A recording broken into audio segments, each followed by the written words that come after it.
Bapa, takkan habis di hidupku. Lebih tinggi dari cakrawala, tak terbatas kasih-Mu. Sungguh ku bersyukur, lebih luas dari samudra kebaikan-Mu Bapa, takkan habis di hidupku. Lebih tinggi dari cakrawala, tak terbatas kasih-Mu. Sungguh ku bersyukur, sungguh ku bersyukur. Haleluya, sungguh ku bersyukur. Terima kasih Tuhan, kami naikkan syukur. Haleluya, sungguh besar kasih setia-Mu. Haleluya, haleluya, haleluya.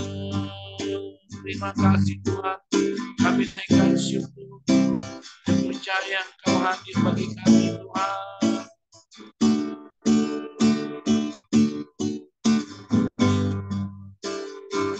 Haleluya, haleluya, Yesus. Kasih yang terindah,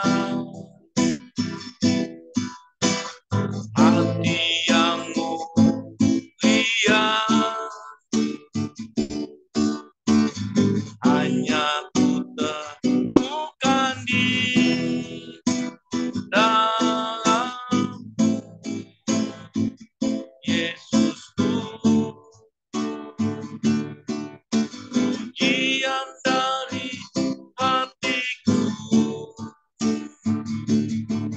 selalu di setiap waktu. Tiada pernah berubah kasih-Mu. Karya terbesar dalam hidup, pengorbanan-Mu yang selamatkanku. Engkau harta yang tak ternilai, yang ku miliki dan ku hargai. Yesus, Engkau bukan bumi. Oh karya kasih yang terindah, kasih yang terindah, hati yang mulia, hati yang mulia, hanya ku temukan di dalam Yesusku. Pujian dari hatiku selalu di setiap waktu. Tiada pernah berubah kasih-Mu. Oh, karya terbesar dalam hidupku, pengorbanan-Mu yang selamatkanku. Engkau rasa yang tak ternilai,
kami, Tuhan.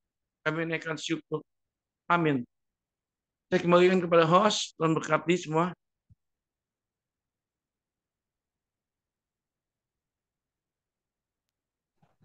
Andra ada nggak ya?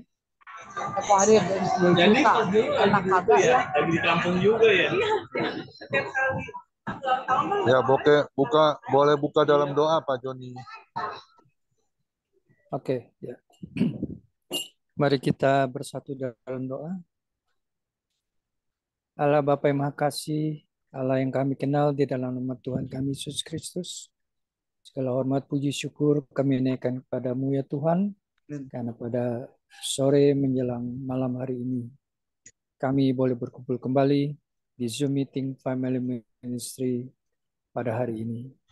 Tuhan berkati kami semua, berkati semua teman-teman kami yang sudah hadir maupun yang belum masuk.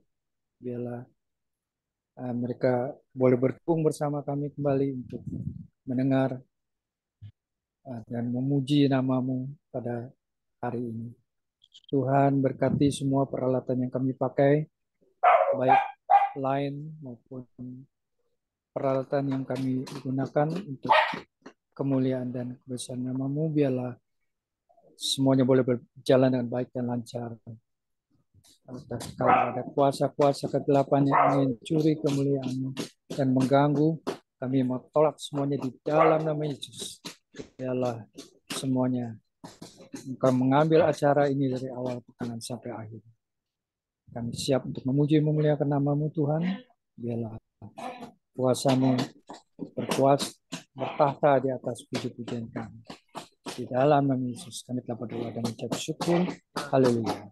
Amin. Ya, silakan Pak Kimli lanjutkan. Baik, kita pujian ya, satu dua lagu. Haleluya.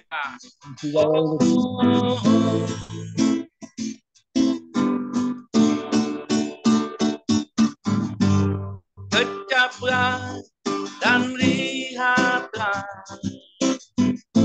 betapa baiknya Tuhan itu. Rasakan dan nikmati kasih setia Tuhan. Kecaplah dan lihatlah, betapa baiknya Tuhan itu. Rasakan dan nikmati kasih setia Tuhan. Yes, bagimu Tuhan, segala hormat bagimu Tuhan, Allah yang mengasihiku, Allah yang memelihara aku selamanya. Oh, haleluya. Mari kita bersuka cita. Haleluya. Kecaplah dan lihatlah betapa baiknya Tuhan itu. Rasakan dan nikmati kasih setia Tuhan. Oh, syukur bagimu Tuhan, segala hormat bagimu Tuhan, Allah yang mengasihiku,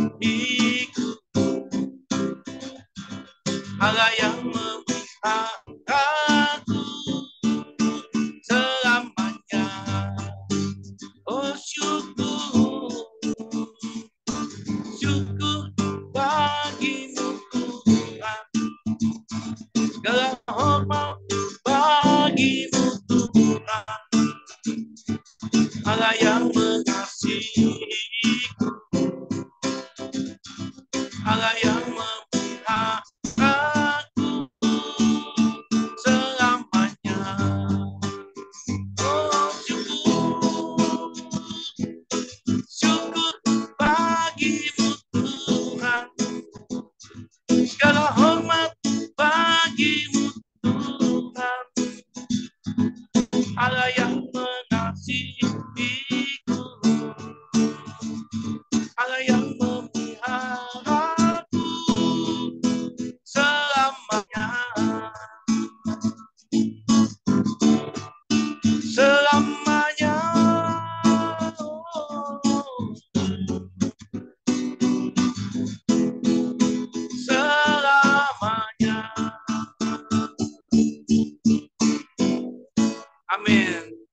Tuhan berkati kita semuanya melalui pujian ini.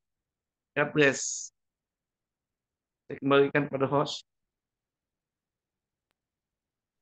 Ya. Bagaimana Pak Mingguan? Apa mau langsung? Pak Lut sudah ada di sini. Apa itu yang Ya, silakan namanya Pendeta Ludovikus Madiono. Selamat melayani. Iya. Salam. Apakah suara saya jelas di sana? Jelas sekali Pak, bagus. Tuhan. Bagus, Mari. bagus. Saya kira ada kesaksian dulu. Tidak ada kesaksian ya? Ya, sekarang nggak ada kesaksian digabung dengan bincang-bincang Pak. Oke. Baik, saya berdoa dulu ya, Pak Joni. Silakan Pak. Bapa di surga, kami mengucap syukur. Hari ini kami ada karena masih ada rencana Tuhan yang harus kami selesaikan di dalam hidup kami dan melalui hidup kami.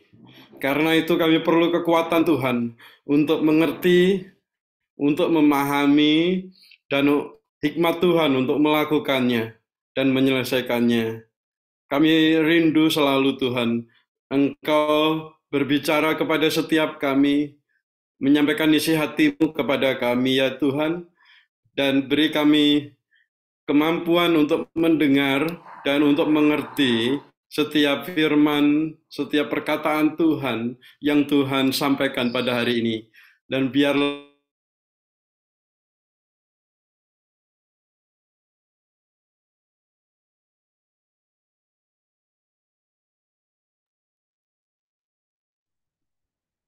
Suaranya nggak ada.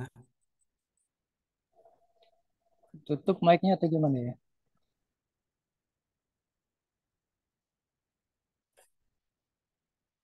Terpenting.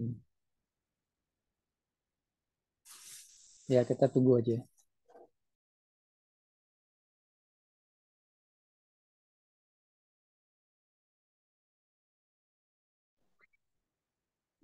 dan biarlah Engkau Tuhan yang memberi kami kekuatan ya Tuhan untuk mengerti dan untuk memahami setiap perkataan firman Tuhan. Urapi setiap kami supaya kami boleh menjadi dewasa dan mengenal akan Engkau lebih lagi. Di dalam nama Tuhan Yesus. Haleluya. Amin. Amin. Puji Tuhan. Salam Bapak Ibu semuanya. Salam, Mohon maaf, saya mesti ganti ke laptop dulu karena laptop saya habis baterai ini Bapak Ibu. Mohon maaf Pak Gembala ya, saya ganti dulu ya. Nggak apa-apa Pak, silakan. Iya. Oke. Lupa di cas tadi. Iya. Boleh saya?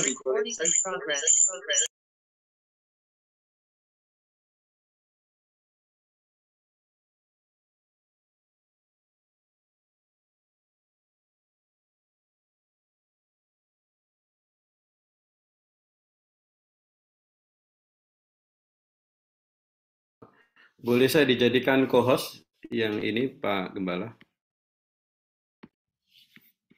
Biar saya boleh sharing apa yang ingin Tuhan sampaikan pada hari ini. Pak Joni tolong jadikan co-host itu Pak Lut.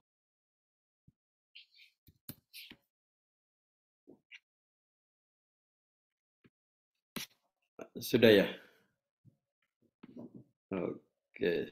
Baik, Bapak Ibu yang dikasih Tuhan, pertama-tama saya mengucapkan terima kasih karena kembali diberikan kesempatan, saya belum co-host.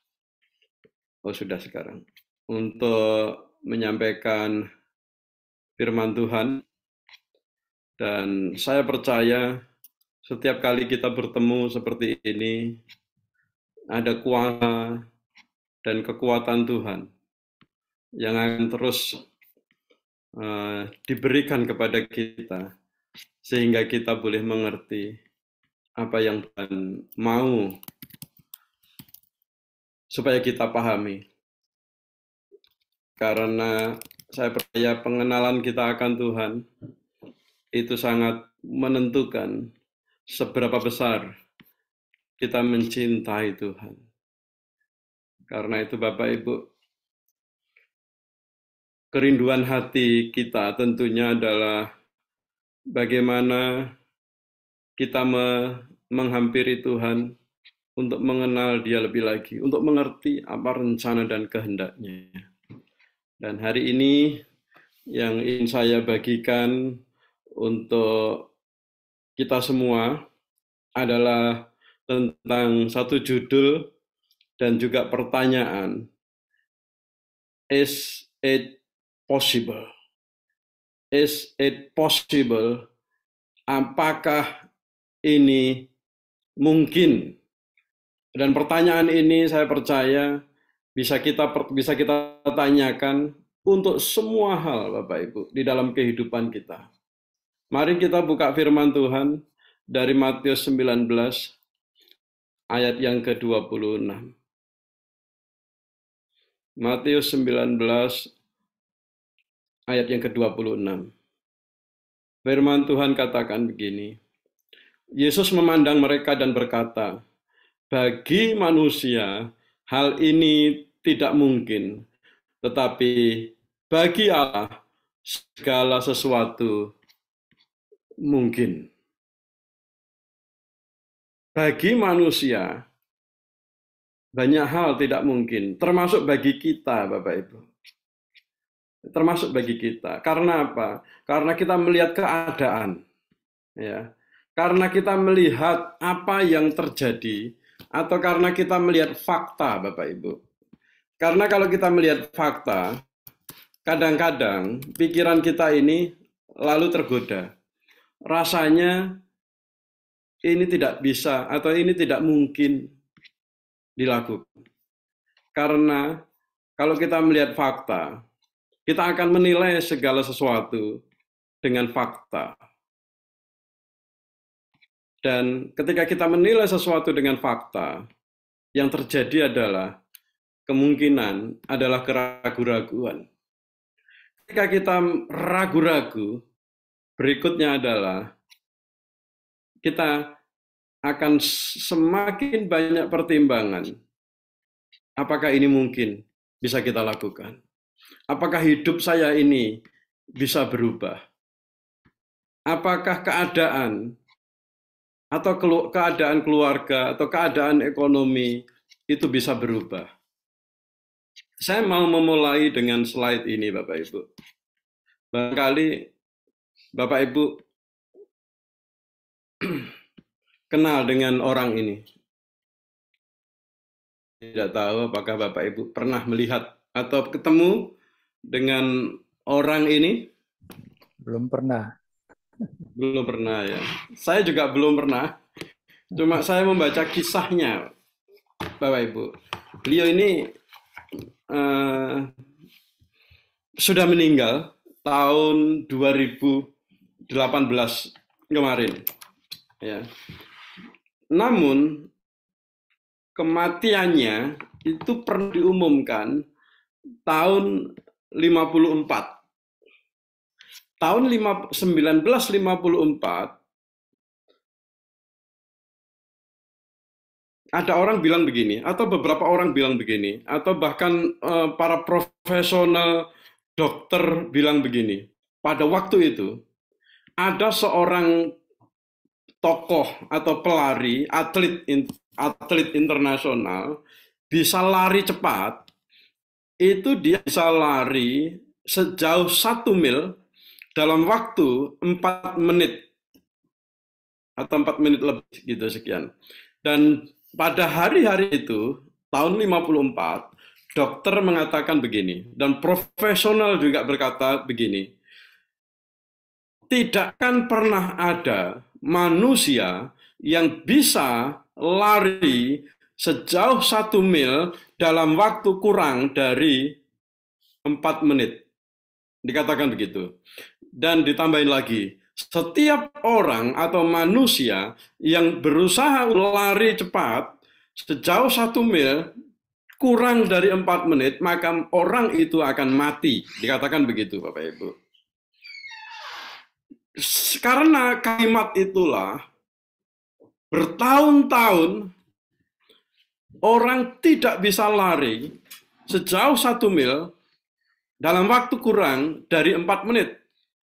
Namun, ada seorang pemuda yang tadi saya kasih lihat gambarnya, dia adalah Bannister. Dia tidak percaya dengan perkataan itu. Apa yang dia lakukan? Dia begini, saya akan buktikan kepada semua dokter, kepada para atlet, kepada para profesional, bahwa manusia bisa lari cepat sejauh 1 mil dalam waktu kurang dari 4 menit. Dan dia coba lagi, dia coba lari, akhirnya pada bulan Mei 1954, dia bisa lari cepat sejauh 1 mil dalam waktu 3 menit 59 detik, Bapak Ibu. Kurang 1 detik, 4 menit dia, gitu. Dan apa yang terjadi ketika dia menyentuh garis finish dan waktunya ditetapkan 3 menit 59 detik, dan dokter ngecek ini jantungnya, urat nadi jantungnya, dan dokter mengatakan meninggal.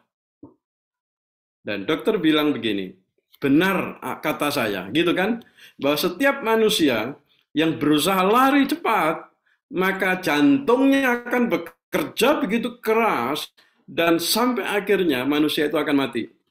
Setelah dia diumumkan mati, Bapak Ibu, dia bangkit. Perlahan-lahan ternyata dia tidak mati. Dan sejak hari itu, asumsi dokter atau pendapat dokter atau para profesional yang mengatakan tidak mungkin orang bisa lari di bawah 4 menit. Rontok seketika, Bapak Ibu. Dan ajaibnya lagi, dia memegang juara lari tercepat di dunia itu tidak lama. Karena apa? Setelah dia bisa lari di bawah 4 menit, pelari-pelari yang lain mentalnya berubah, mindsetnya berubah. Lalu sejak hari itu banyak sekali pelari-pelari yang bisa lari di bawah 4 menit, bahkan lebih cepat dari ini, Bapak Ibu. Ada yang 3 menit 6, ada yang 3 menit 40 detik, ada yang 3 menit, pokoknya bisa lebih cepat gitu. Nah, pertanyaannya, mengapa demikian? Mengapa demikian? Karena ada seorang tokoh namanya Bannister ini, dia tidak percaya terhadap ketidakmungkinan itu. Yang dia percaya adalah segala sesuatu mungkin, dan dia bisa lakukan itu. Bapak Ibu yang dikasihi Tuhan, mental kita kalau melihat sesuatu itu terbatas. Dan kadang-kadang berita ketidakmungkinan itu menghadang kita sehingga kita tidak mampu menerobos. Seperti Bapak Ibu sering mendengarkan seekor gajah yang sejak kecil diikat talinya, dan ketika dia bangkit, ketika dia tumbuh menjadi besar, dia tetap ada di tempat itu. Karena dia sudah bertahun-tahun mencoba untuk lepas dari tali itu, tetapi tidak bisa. Tetapi ketika dia sudah besar, pikirannya sudah disetting sedemikian rupa bahwa dia tidak akan lepas dari tali yang mengikat kakinya itu, Bapak Ibu. Lalu saya mau bawa dalam kenyataan dalam hidup kita. Bagaimana kita menghadapi kenyataan? Ya, beberapa pertanyaan yang bisa muncul di dalam kehidupan kita. Is it possible to have happy marriage in life? Apakah bisa kita bahagia di dalam kehidupan pernikahan kita? Is it possible to experience breakthrough in financial life? Bagaimana dengan kondisi keuangan kita? Is it possible to grow my business? Kalau Bapak Ibu yang seorang businessman, keadaan krisis yang sedemikian rupa menghantam kita. Apakah kita bisa bertumbuh di dalam krisis ini atau melalui krisis ini? Is it possible to have good health in life? Dokter mengatakan penyakit ini tidak sembuh, penyakit itu tidak sembuh. Apakah kita bisa melawan perkataan sehingga kita bisa sehat? Is it possible to be surrounded by good and positive friend? Apakah kita bisa hidup damai dengan orang-orang yang positif, ya, yang baik di sekitar kita? Bapak Ibu, barangkali ini bisa dikatakan, kalau orang mengatakan, Pak Lut, ini kan motivasi ya. Kita mau lihat firman Tuhan, Bapak Ibu. Nah, saya percaya begini, firman Tuhan juga berfungsi untuk menggairahkan kita. Firman Tuhan juga bermanfaat untuk mendidik kita supaya kita bisa melewati kehidupan ini dengan percaya diri. Amin. Dan secara khusus saya ingin bawa pertanyaan ini Bapak Ibu dalam kehidupan pernikahan kita. Bagi kita yang sudah menikah, kita tahu bagaimana kehidupan pernikahan. Bagi yang belum menikah, mungkin penasaran bagaimana pernikahan nantinya. Dan saya menemukan begini Bapak Ibu. Ada 1001 masalah dalam pernikahan. Macam-macam pernikahan. Dan kebutuhan yang tidak terpenuhi dalam pernikahan itu menyebabkan semakin banyak keluarga hancur. Kalau yang tidak hancur mungkin mereka diambang kehancuran, mencoba bertahan.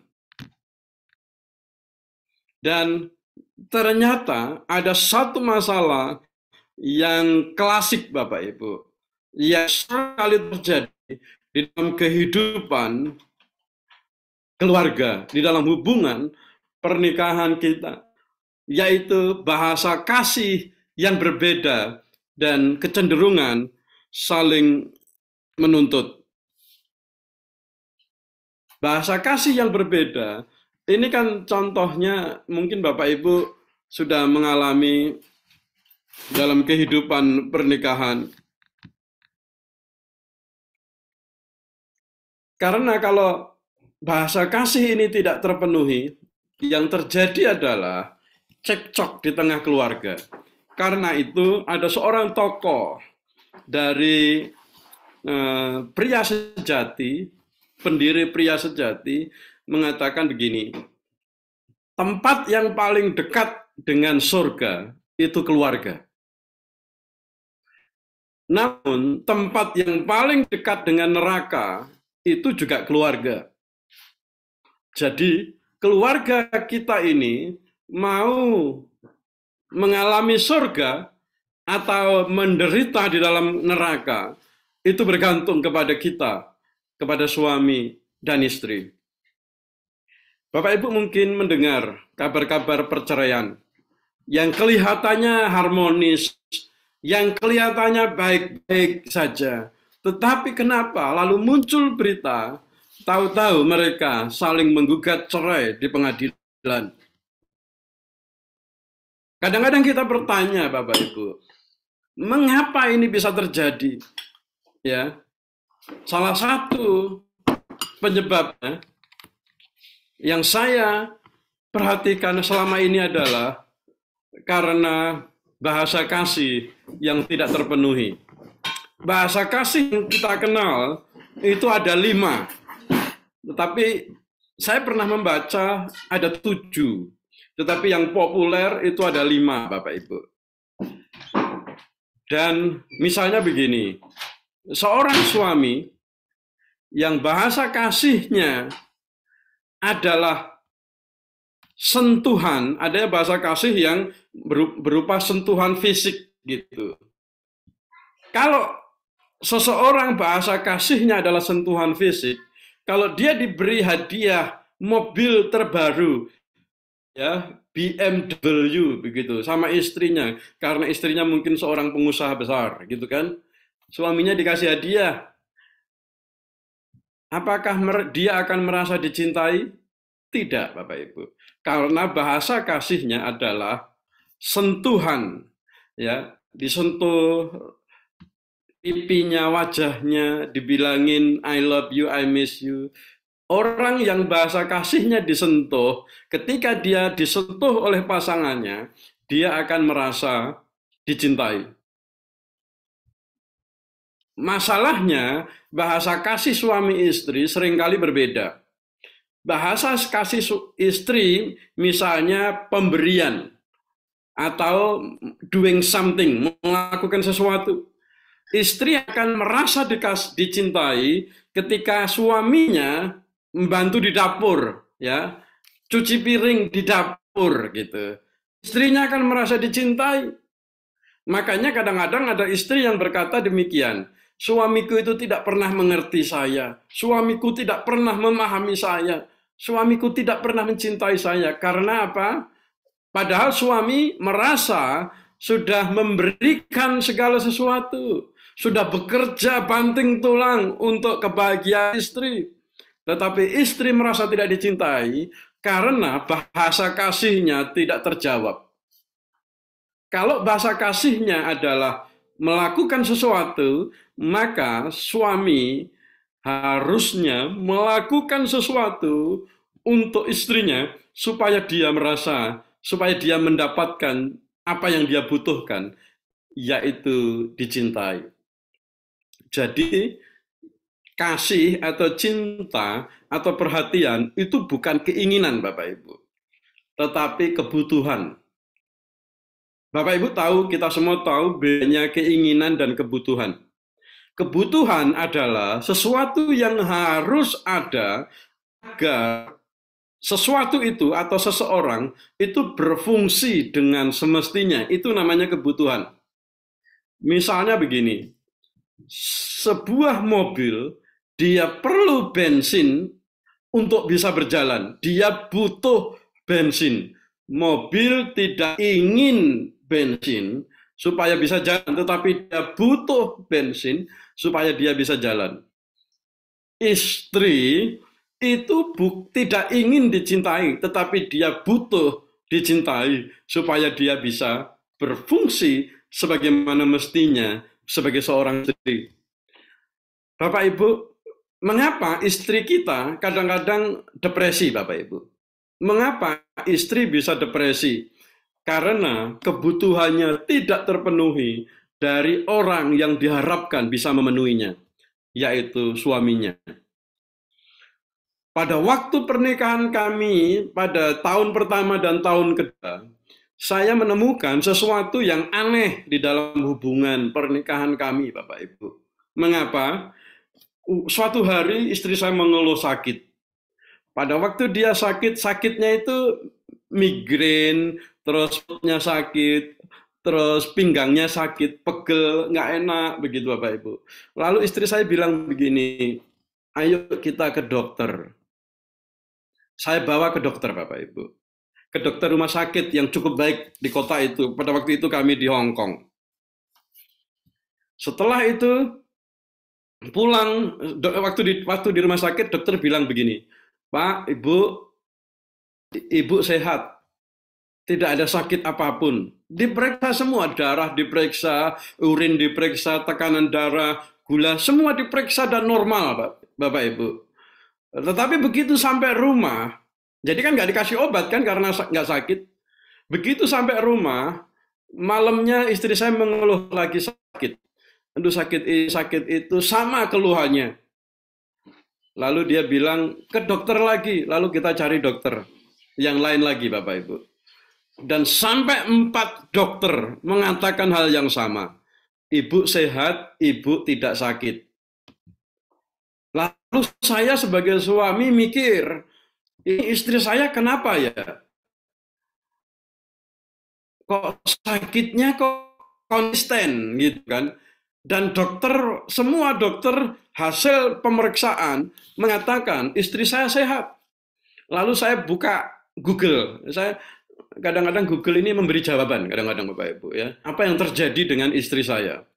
Dan saya menemukan satu kata yang membuat saya bertobat, yaitu depresi. Lalu saya ambil kesimpulan, istri saya sakit, dan sakitnya adalah depresi. Dan saya baca sampai habis, dan dikatakan di situ, yang bisa mengobati orang depresi adalah orang yang menyebabkan dia depresi. Dan tidak ada yang lain yang menyebabkan seorang istri depresi, istri saya pada waktu itu, Bapak Ibu, yaitu saya sendiri. Dan obatnya adalah saya sendiri. Tapi saya bingung, ini bagaimana cara mengobati depresi ini gitu. Sampai akhirnya ada seorang hamba Tuhan datang ke rumah kami dan nginap. Waktu itu sampai 5 malam nginap di rumah kami. Dan malam yang terakhir dia katakan begini. Dan dia tunjuk saya begini. Kamu adalah suami yang egois. Katanya begitu. Saya baru terbuka saat itu. Ternyata keegoisan saya menyebabkan istri saya depresi dan sakit-sakitan. Ketika istri saya depresi, Bapak Ibu, rumah terasa seperti neraka. Jadi, kalau mau mencicipi neraka, istri yang depresi, ya, itu kita bisa merasakan neraka, Bapak Ibu.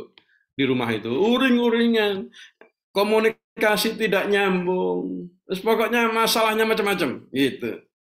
Sampai hamba Tuhan ini bilang begini, karena kamu egois, kamu cuma mikirin kepentinganmu sendiri, kamu tidak mikirin kebaikan istrimu, katanya begitu.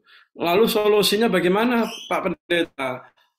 Dan dia bilang begini, jadikan dia ratu di dalam rumahmu. Jadikan istrimu queen. Nah, lalu saya mikir, bagaimana ya cara menjadikan istri itu queen? Layani dia, layaknya engkau melayani seorang ratu. Begitu Bapak-bapak. Amin. Di sini Bapak-bapak yang mau merasakan surga di keluarga, layanilah istri kita ini seperti dia seorang ratu. Bagaimana cara melayani seorang ratu? Ya, mungkin Bapak Ibu pernah hidup di dalam kerajaan barangkali, melayani ratu. Kalau ke mall gitu, tasnya dibawain, Bapak Ibu. Ya, gengsi dong Pak Lut, masa suami bawain tas istrinya? Jangan gengsi, karena itu membahagiakan istri. Istri yang bahagia itu akan membuat suaminya damai sejahtera. Begitu kuncinya. Jadi kalau kan sebenarnya nggak tahu kalau ini bisa dibilang egois lagi. Ini demi saya supaya hidup tenang gitu kan. Bahagiakan istri dulu. Kalau saya prinsipnya begitu Bapak-bapak. Jadi biar rumah tangga itu tenang damai. Jangan mikirin apa yang saya pikirin, apa yang saya ingini. Pikirkan apa yang istri butuhkan dan penuhi itu. Istri saya kadang-kadang nyindir saya, nggak dikasih uang jajan misalnya gitu. Nah, itu suami harus peka benar-benar itu. Peka benar-benar. Karena apa? Itu bukan keinginan istri, tapi itu kebutuhan. Sekali lagi itu kebutuhan. Ya, seperti mobil tadi loh. Mobil itu tidak ingin bensin. Kalau mau milih, lebih enak mana? Bensin apa orange juice? Lebih enak orange juice, Bapak Ibu. Tetapi kalau Bapak Ibu pikir, lebih baik mobil saya kasih orange juice ya. 1 liter apa 5 liter orange juice ditaruh di tangki bensinnya itu loh. Karena Bapak Ibu pikir orange juice lebih enak, kan gitu kan? Apa yang terjadi? Itu kita dorong mobil kita, mobilnya nggak akan jalan. Itu namanya malfunction, gagal berfungsi. Istri juga bisa gagal berfungsi kalau kebutuhannya tidak dipenuhi. Nah, pertanyaan di awal tadi, is it possible? Apakah ini mungkin? Jawabannya bukan yes atau no saja, tapi jawabannya adalah yes and gitu. Ya, dan saya akan melakukan bagian saya untuk membuat segala sesuatu itu mungkin. Begitu Bapak Ibu. Di dalam kehidupan pernikahan kita, apakah saya bisa menikah bahagia? Apakah saya bisa menikmati sukacita, damai sejahtera di tengah keluarga? Yes. Dan saya akan melakukan bagian saya sebagai istri, sebagai suami. Istri, suami juga punya kebutuhan, bukan keinginan. Respect, penghormatan terhadap suami itu kebutuhan. Jangan mempermalukan suami depan umum. Wah, itu berat gitu buat suami. Untuk ibu-ibu ya. Mari kita sama-sama belajar. Nah, ini kan pertanyaan di dalam keluarga Bapak Ibu. Kalau Bapak Ibu bertanya di dalam keuangan, di dalam bisnis, apakah Tuhan ingin kita kaya? Tidak menemukan ayatnya sih, apakah Tuhan ingin kita kaya yang benar-benar ayat seperti itu, tetapi Tuhan ingin memberkati kita supaya kita bisa menjadi berkat bagi orang lain secara keuangan Bapak Ibu. Itu saya percaya. Dan karena itu, bagaimana kita mengalami breakthrough, bagaimana kita mengalami terobosan di dalam keuangan, satu kata yang saya belajar dari orang kaya, yang dicatat di dalam Alkitab kita adalah Salomo. Bagaimana supaya Bapak Ibu bisa kaya, bisa diberkati Tuhan secara keuangan? Hikmat, Bapak Ibu. Hikmat. Hikmat itu penting. Bagaimana supaya kita bisa mendapatkan hikmat? Ada 3 tingkat di dalam level gitu ya, supaya Bapak Ibu bisa mendapatkan hikmat. Nomor 1 adalah pengetahuan. Nomor 2 adalah pengertian. Nomor 3 itu hikmat. Itu di dalam Mazmur, di dalam Amsal ada seperti itu. Dan apa bedanya antara pengetahuan, pengertian, dan hikmat? Pengetahuan adalah informasi. Pengetahuan adalah segala sesuatu yang Bapak Ibu dengar, Bapak Ibu baca, lalu Bapak Ibu mengerti. Mengetahui gitu. Belum mengerti ini. Lalu pengertian itu apa? Pengertian adalah pengetahuan yang komprehensif, pengetahuan yang direnungkan, yang dipelajari, yang diperdalam menjadi understanding, menjadi pengertian. Yang pertama tadi knowledge, knowledge itu pengetahuan. Yang kedua pengertian itu comprehension. Lalu yang terakhir nomor 3 yang membuat Bapak Ibu bisa berhasil di dalam kehidupan berkeluarga atau dalam kehidupan pekerjaan atau bisnis adalah hikmat. Hikmat itu apa? Hikmat itu adalah pengetahuan yang dilakukan. Hikmat atau wisdom itu adalah the applied knowledge, aplikasi dari pengetahuan. Jadi, Bapak Ibu kalau mau berhasil di dalam segala hal, milikilah ketiga-tiganya. Knowledge, understanding, and wisdom. Dan yang paling penting dari semuanya itu ada wisdom atau hikmat. Karena apa Bapak Ibu? Karena percuma saja kita punya pengetahuan banyak ya. Kalau kita banyak baca buku, kita banyak melihat berita, tetapi kita tidak berani mengambil keputusan dalam hidup kita, kita tidak akan berhasil.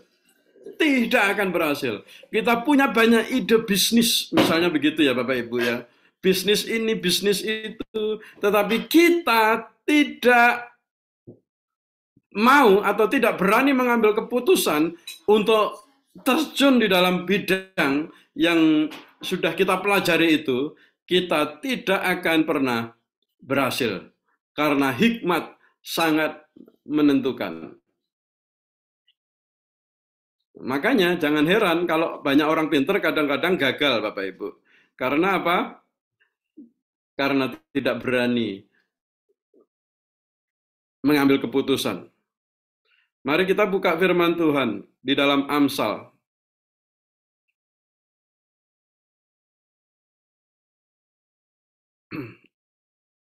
Di dalam Amsal 24, ayat yang ketiga dan ayat yang keempat. Amsal 24 ayat 3 dan 4.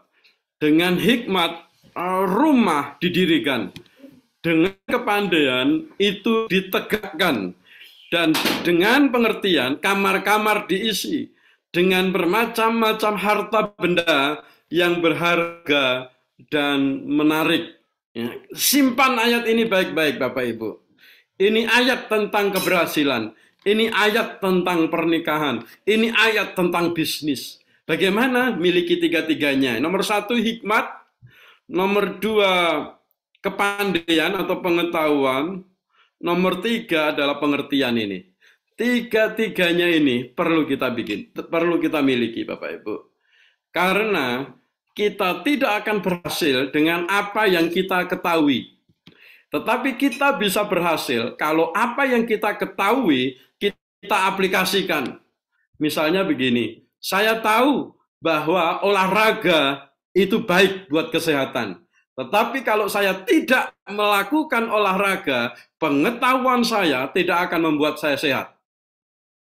Saya tahu mengasihi pasangan itu baik untuk keluarga kita. Tetapi kalau saya tidak melakukan, tidak mengasihi pasangan saya, pengetahuan saya tidak akan menolong saya. Makanya ada orang bilangnya omdo saja. Omong doang. Istri sering begitu ngomong sama suami, atau suami sering dengar istri ngomong begitu, Allah kamu cuma omdo aja, cuma janji-janji aja, begitu kan? Apa maksudnya omong doang? Omong doang itu artinya orang yang punya pengetahuan tapi tidak punya hikmat. Itu omdo. Dan orang seperti ini pasti gagal, pasti gagal. Nah, karena itu Bapak Ibu, firman Tuhan saya percaya bermanfaat untuk mendidik kita di dalam segala hal. Hari-hari ini banyak pasangan bercerai Bapak Ibu. Di Belgia, menurut statistik, 70% orang menikah bercerai. Jadi dari 10 pernikahan, 7 diantaranya bercerai. Dengan alasan apa? Saya juga berhak untuk bahagia. Kalau saya menikah dengan kamu tidak bahagia, untuk apa saya lanjutkan pernikahan ini? Pemikiran-pemikiran dengan konsep duniawi inilah Bapak Ibu yang membuat kita atau yang membuat banyak pasangan itu bermasalah. Mengapa? Ada masalah di dalam keluarga. Ini yang saya coba daftar Bapak Ibu, yang saya renungkan dan saya dapatkan. Yang pertama, orang menikah tetapi tidak tahu mengapa menikah. Yang pertama itu, hanya menikah saja. You love me, I love you, akhirnya kita menikah. Mungkin di antara kita juga ada yang seperti itu pada waktu itu. Dan orang menikah tidak punya roadmap pernikahan, tidak punya rencana di dalam pernikahan kita. Menikah ini mau ke depan mau seperti apa? Karena menikah bukan hanya bersatunya dua pribadi, tetapi lalu nanti memiliki keturunan, bukan hanya itu. Tetapi menikah itu adalah panggilan ilahi. Karena pernikahan adalah rancangan ilahi, rancangan Tuhan sendiri, bukan rancangan manusia. Dan karena itu ini adalah desain kerajaan Allah yang harus kita pahami sampai akhir. Begitu Bapak Ibu. Yang ketiga, orang menikah hanya siap untuk bahagia, dikiranya akan selalu bahagia. Di dalam pernikahan ada beberapa fase yang harus kita lewati. Fase awal mula pada waktu kita ketemu dan menikah, fase perkenalan, lalu fase krisis, ada fase pendewasaan.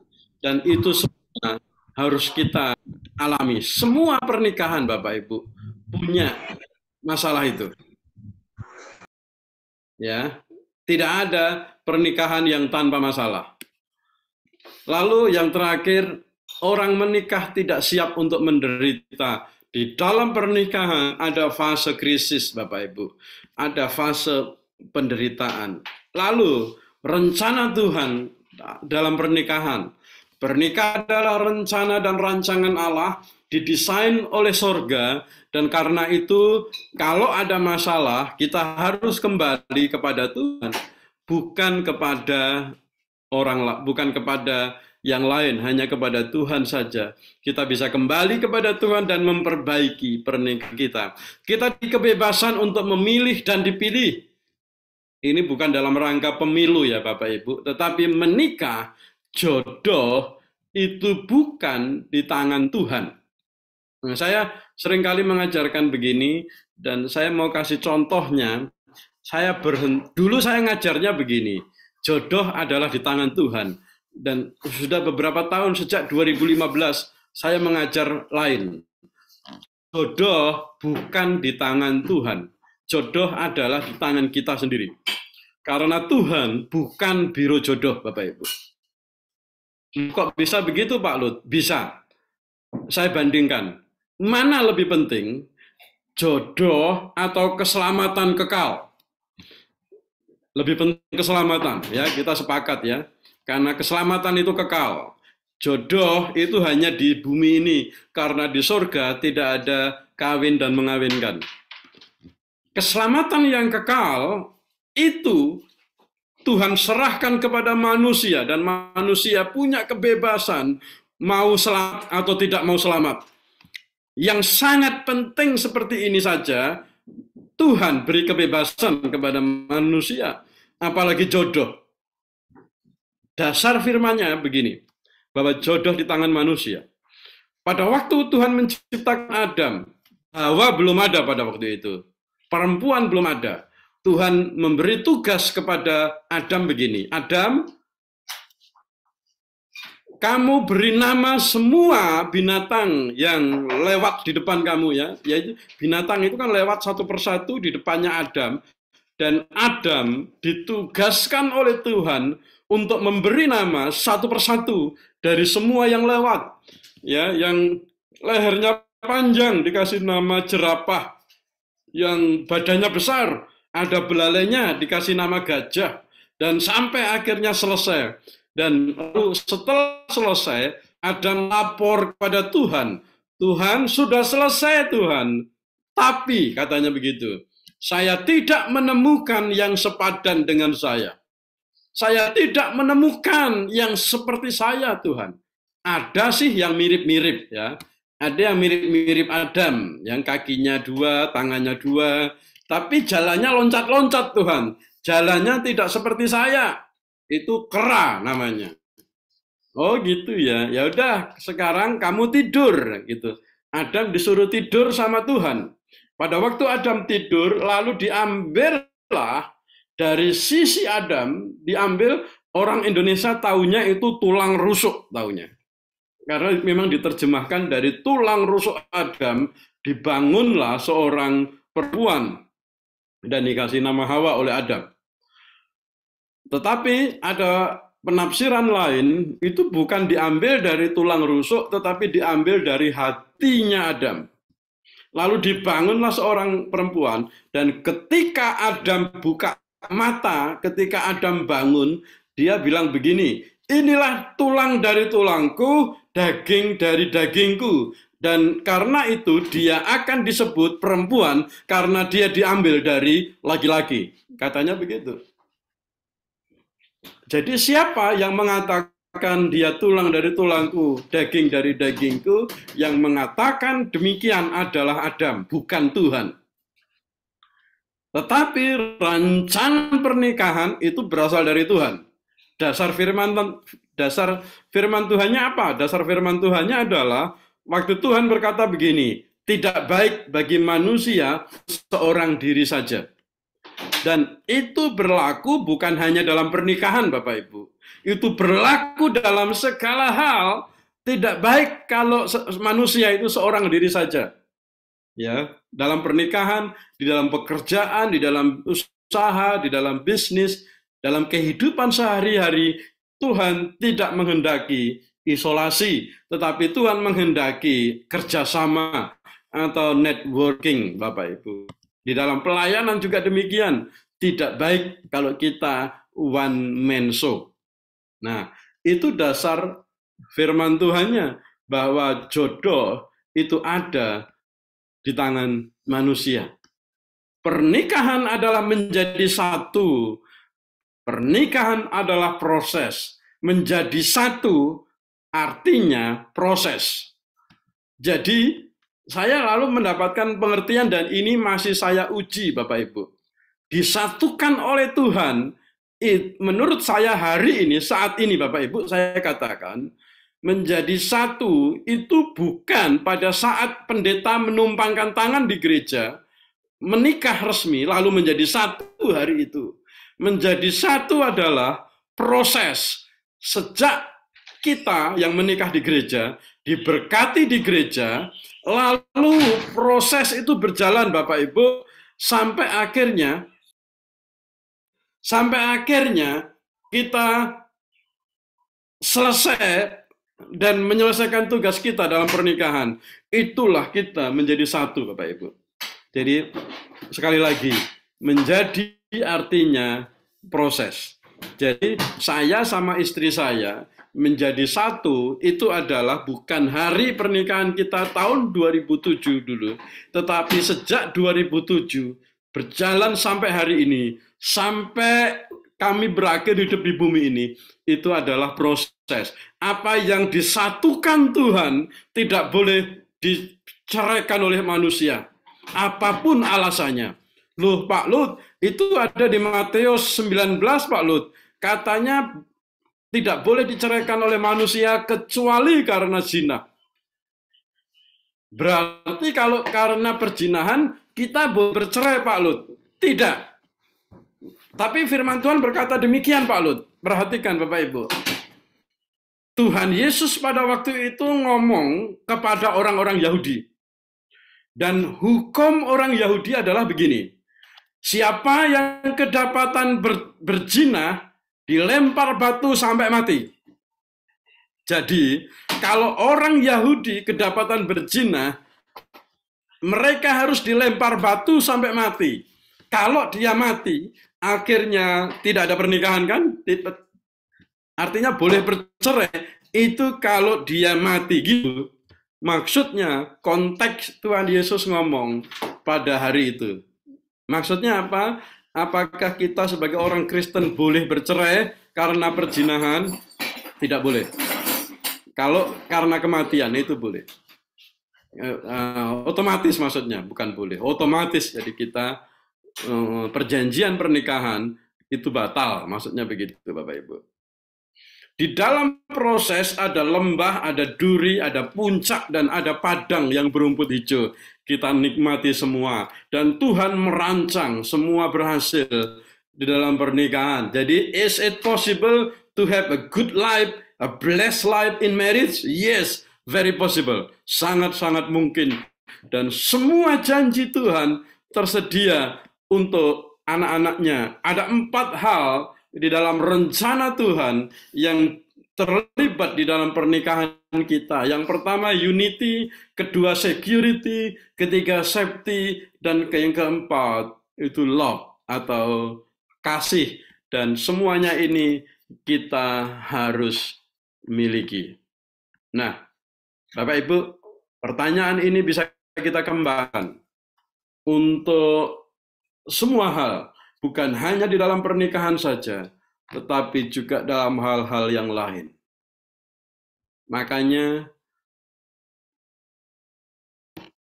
ini bukan sekedar motivasi firman, bukan motivasi biasa Bapak Ibu. Pak Lut kan kalau khotbah, jangan khotbah motivasi Pak Lut. Motivasi yang berdasarkan kebenaran, itu penting buat kita. Supaya apa? Karena firman Tuhan itu menjadi landasan bagi kita untuk bergerak. Dan ketika firman Tuhan itu memberikan kekuatan atau dorongan atau motivasi kita untuk menjadi ciptaan baru, untuk menjadi manusia baru, sehari-hari yang diperbaharui sehari-hari oleh Roh Kudus, itu adalah kuasa dan kekuatan firman Tuhan. Mari Bapak Ibu, kita sebagai orang Kristen, kunci kita adalah menang di dalam keluarga, menjadi berkat di kota, dan bahkan menjadi berkat bagi bangsa-bangsa.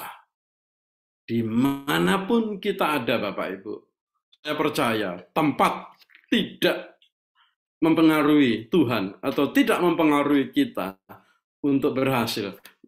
Dimanapun kita bisa berhasil Bapak Ibu, dalam segala hal. Di kampung yang remote banget Pak Lut, yang tidak terdeteksi sekalipun, kita bisa berhasil. Di kota besar kita bisa berhasil. Bahkan di hutan sekalipun kita bisa berhasil. Karena apa? Karena keberhasilan, karena kesuksesan itu built-in. Built-in itu maksudnya sudah ditanam di dalam kehidupan kita sebelum kita lahir ke bumi. Keberhasilan, kesuksesan, karunia itu sudah diberikan Tuhan di dalam kehidupan kita. Karena itu firman Tuhan katakan begini, dikatakan anak-anak bilangnya gitu, Bapamu di surga berkenan memberikan kerajaan Allah itu kepadamu. Terimalah itu, katanya begitu. Jadi setiap kita adalah carrier, pembawa pesan kerajaan Allah itu Bapak Ibu.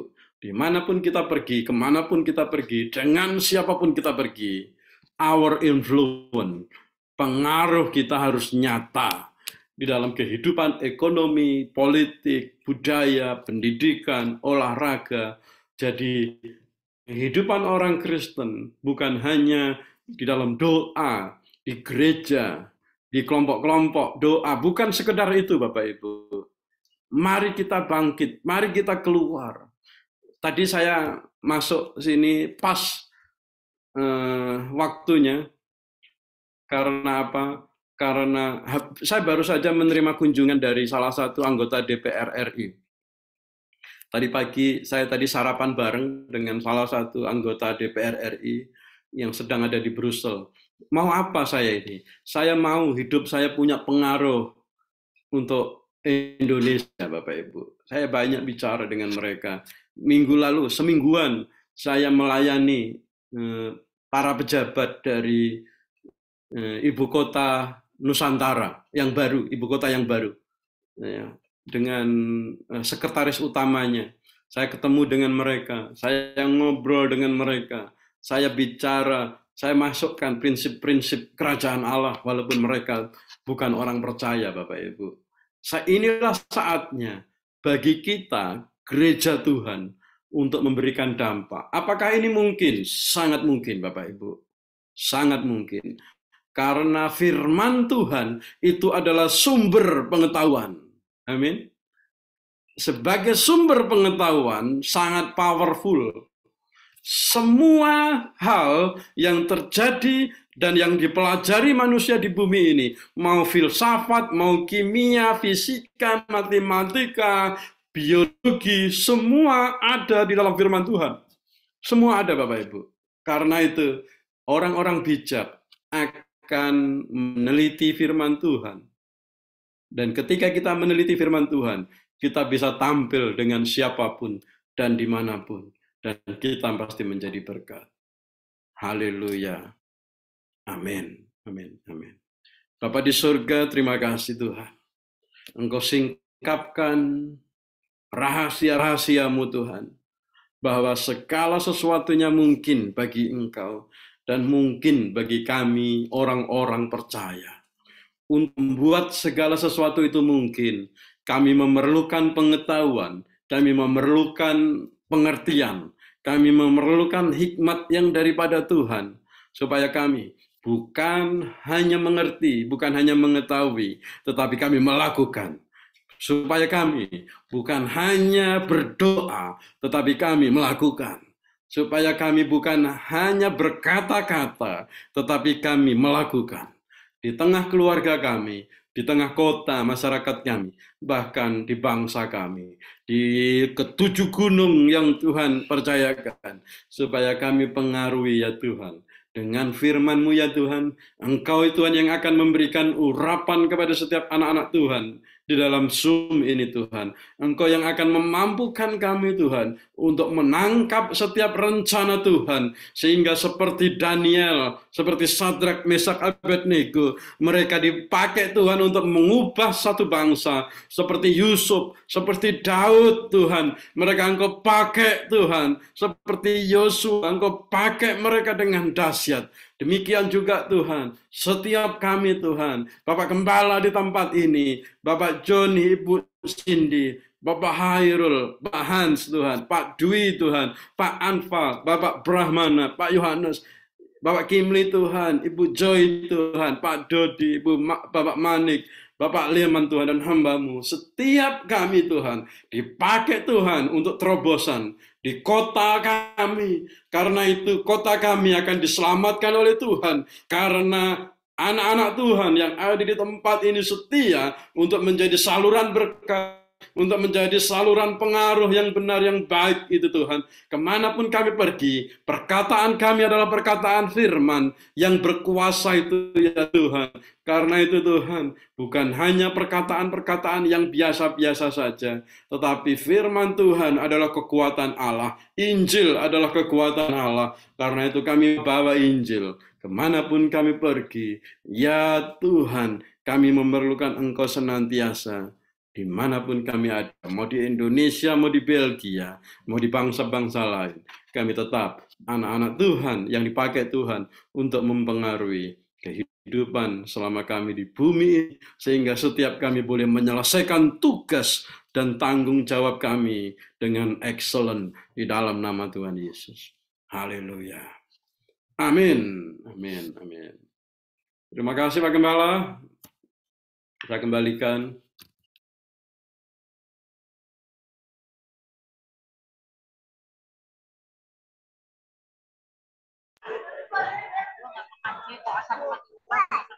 Ya Pak. Ya.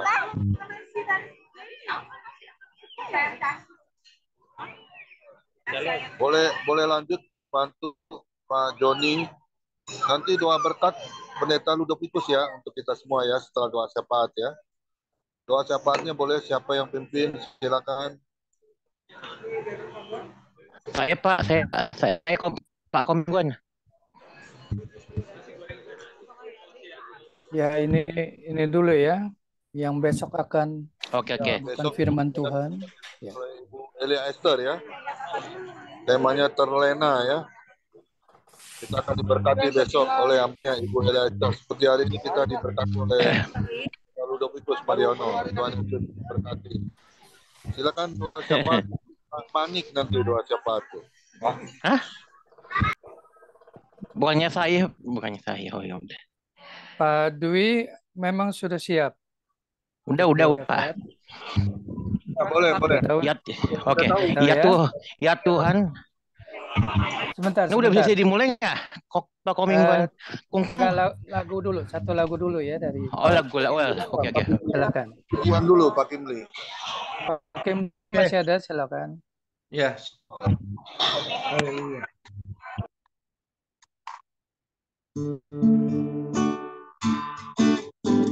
Haleluya, Kau sanggup, ajaib bagiku, jalanmu tak terselami. Kau yang membuka pintu, tak ada yang menutupnya. Kau selalu ajaib bagiku, jalanmu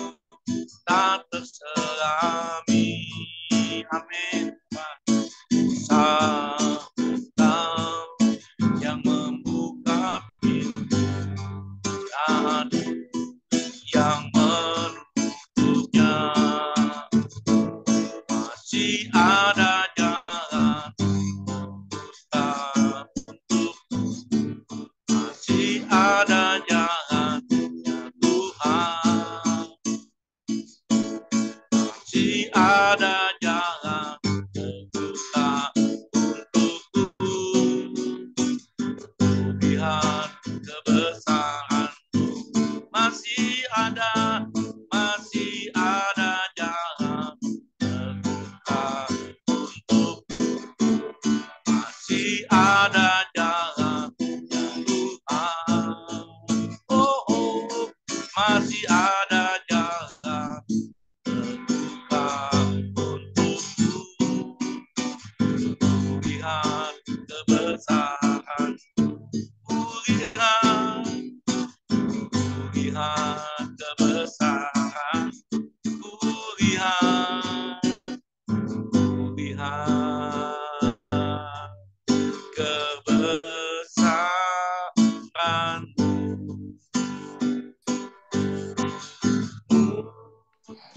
Ya, Amin. Ya, terima kasih Pak Kimli. Silakan Pak Dwi, doa syafaat. ya Tuhan, Kau berkati yang firman yang disampaikan oleh Pak Lut, Tuhan, berkati keluarganya, anaknya, apapun juga Tuhan, biar dia bisa maju dan menjadi berkah dimanapun Pak Lut berada. Tuhan, aku mau berdoa untuk Indonesia, Tuhan. Saat ini Indonesia yang sangat gentar dan menakutkan, Engkau rubah jadi kekuatan yang baru, Tuhan. Engkau rubah jadi hidup yang baru, Tuhan. Tuhan, aku berdoa, Tuhan, buat semuanya yang ada di Zoom ini, Tuhan.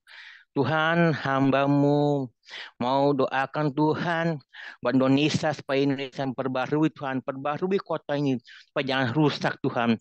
Supaya jangan gentar, Tuhan. Supaya maju terus, Tuhan. Di dalam nama Tuhan Yesus, Tuhan. Perbaruilah Indonesia ini. Perbarui kota ini, Tuhan.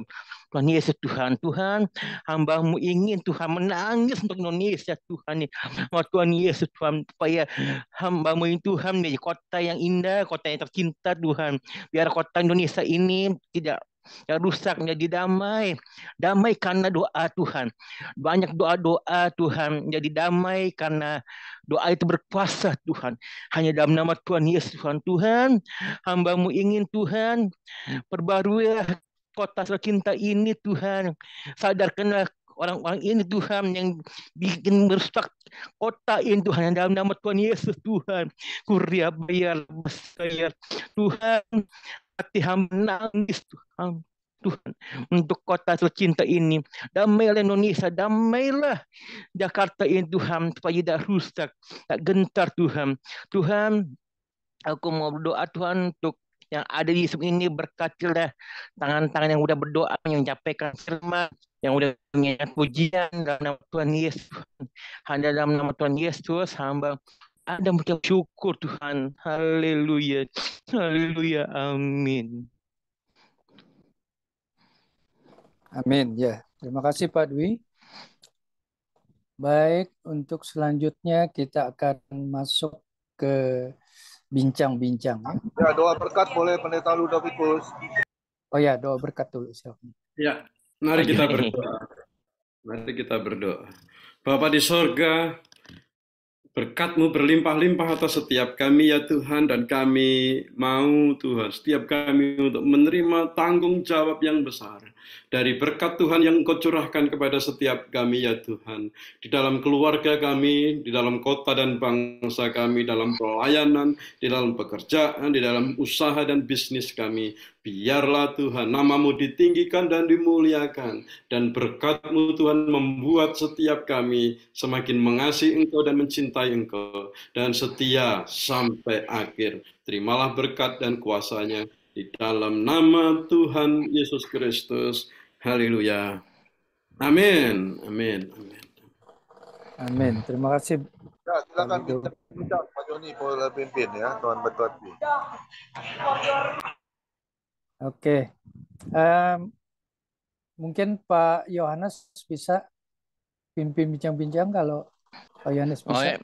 Pak Joni kan Yesus.